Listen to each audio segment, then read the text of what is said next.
মেয়েরা কয় মা মরলে বাবা তালুই। মেয়েরা ওই আমার জমিটা চুরি করে আরেকজনের কাছে বিচারেছে। আর আপন মেয়ে এখন মেয়ে আমি যাই না বাবা, সবাই জানে, দারোগা পুলিশ সবাই জানে। ওরা কয় আমি মা মরলে বাবা তালুই। না আমার জমিন বেশ চালাইছে তো জামাইয়ের কথায়, এর পরে আর জিগা হয় না, আর আমি যাই না। জমিন বেচে ফেলাইছে কে? আপনার নিজের জমিন? জমিন হলো আমার ওয়াইফের নামে, হে মারা গেছে 8 দিন পরে। ওরা টিপ নিয়া 8 দিন পরে ওরা বেচারে আমার টাকা টুকা যায় না, কে টাকা দিব? এই রাস্তাঘাটে থাকি বাবা, মাসের দিন চায় চিন্তা খাই, টার্মিনাল হইয়া থাকি। নিজের মেয়ে বেইমানি করলো, কেমন কষ্টটা? আল্লাহর গজব আল্লাহ দিব।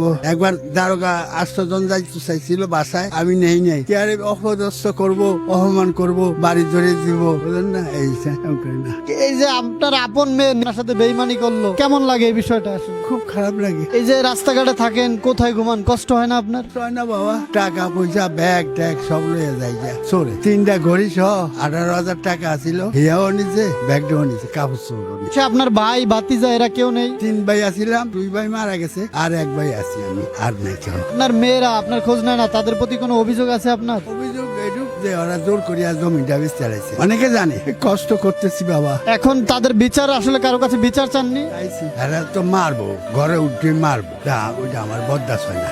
সবাই না কয় যে দরকার নেই, এত বড় একটা ক্ষতি, এত বড় একটা দুর্নাম আপনি করেন না। আল্লাহ বিচার, এদের বিচার কে করবো? আল্লাহ।